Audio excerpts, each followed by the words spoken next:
坤，搞咩啊？冇啊，咁耐冇去健身房，咪喺度練下背咯。What？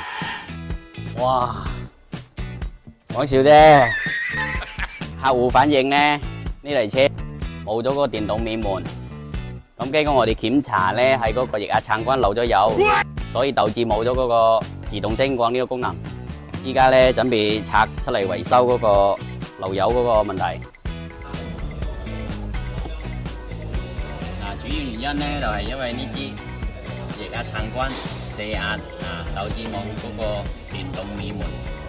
咁呢，我哋依家拆佢出嚟呢，就將嗰個壓撐桿同埋個油管一齊換咗佢就 OK 啦。呢個問題解決咗啦。因為嗱呢個位置呢已經係油管已經係老化溶咗噶啦，所以將嗰啲壓油流晒出嚟。嗱，我哋依家呢放喺度好明顯啦，呢個呢就有黑膠保護嘅，呢個呢已經係老化咗甩咗嗰層膠噶啦。咁只要將呢一條油管呢換咗佢，咁呢個問題呢就可以解決啦。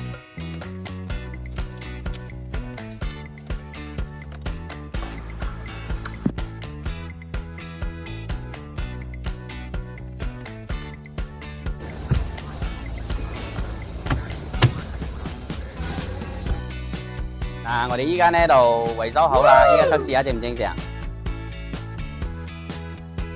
幾咁斯穩？呢個問題呢咁啊完美解決啦。記得關注我哋中山寶德柯。